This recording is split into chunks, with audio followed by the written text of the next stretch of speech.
As a music producer, I always loved the way songs were put together, especially the sonic elements of them. Beyond the melody and the lyrics, I love sonics. I love sounds, guitar sounds, bass sounds, drum sounds. And one sound that I've always wondered about is the acoustic guitar from Ramble On, Led Zeppelin. When I did my What Makes This Song Great on it, I soloed the acoustic guitar and I thought, man, what is that? Doesn't sound like any acoustic guitar I have. About a month after it came out, Jimmy Page had a picture, this picture, that was on his Instagram, and he said it was from the making of Led Zeppelin 2. And I'm looking at it and I can see that he's playing an A major chord in the 5th position. I'm thinking, that's like Ramble On.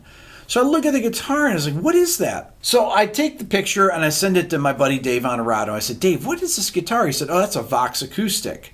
In the picture, I also noticed that there's a microphone, a particular microphone that I actually own, AKG D30. Here's the D30 right here. You notice it has a silver side on one side and black on the other.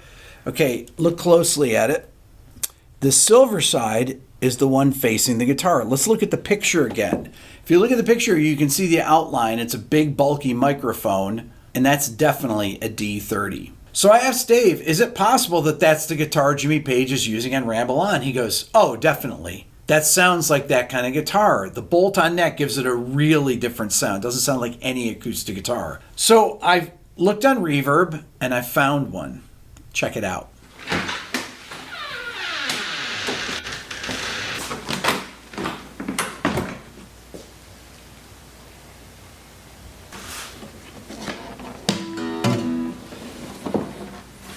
Okay, so here's the guitar. Let me show it to you up close.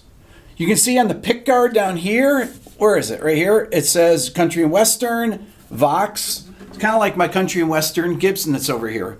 The year of this guitar is 1969.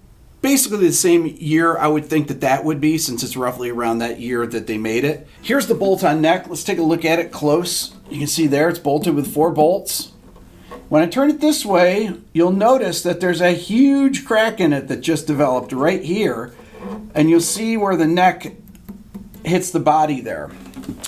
The bridge has this unique adjustable bridge. It's very flat on the top here, which I think gives it its sound that to me sounds like a cross between an electric guitar and an acoustic guitar. It's obviously a big body acoustic, but it sounds kind of like an electric guitar as well. Next, we're going to go down the hall to the drum room. I'm going to set up in front of the drum kit, just like Jimmy Page is in front of Bonham's kit.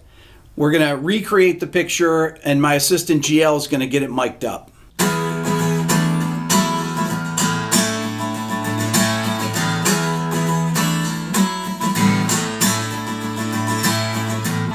Pretty good. I'm not sure what mic pre's were used in this. In the early Zeppelin records at Olympic Studios, it's a Helios console, I believe.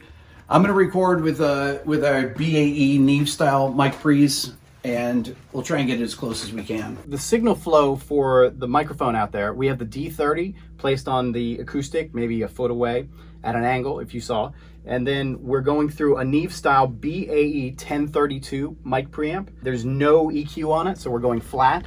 So there's nothing influencing it, just a little bit of gain on it. And then we're going into an old tube style compressor, Universal Audio LA2A. With the amount of compression, not very much compression, it's probably hitting at about -5 at the most of Rick's heaviest strikes. It's really catching a lot of the basic transients, but that's really about it.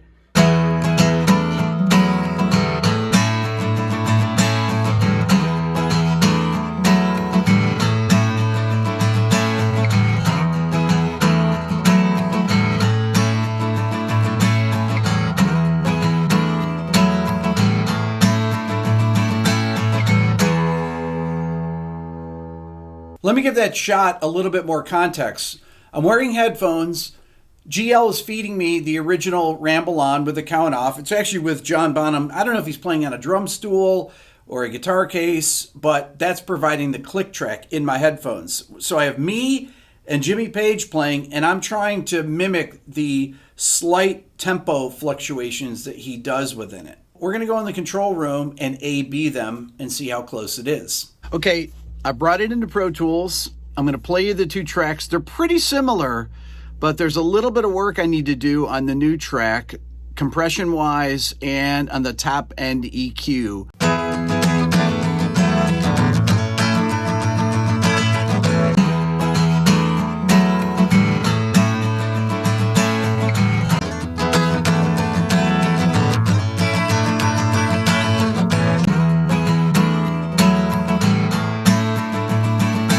Well, one thing I can hear is that his has a lot more compression on it. Not a lot, but definitely more compression. I'm going to bring up a plugin called Analog Channel and see if I can get it with one of the tape presets here. If I can get it a little closer. Let's say Euro tape. Let's see what that is. It has a little bump in the low end.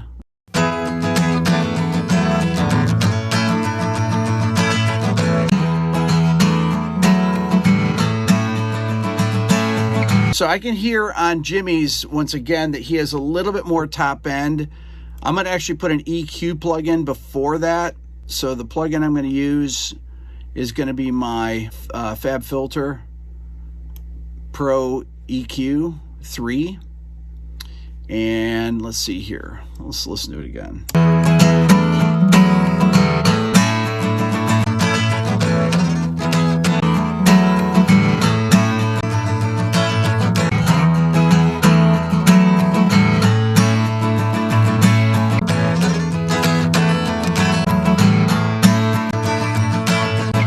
That's pretty close. I added some bottom end and I added a little bit of top end. The bottom end's at 110, top end's at about 12K, which is similar to what you would have a high shelf on an EQ from back then. One thing I noticed is that I wasn't playing it close enough to the bridge. I was playing it here, and I think Jimmy's playing it back here. You can hear that.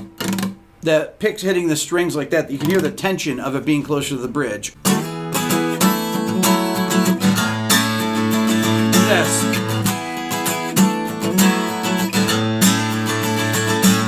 If I look at the EQs between the two, I'm going to bring up this FabFilter. This actually has a frequency analyzer if I use the same plugin here. So let's go EQ, FabFilter, and I can put them side by side.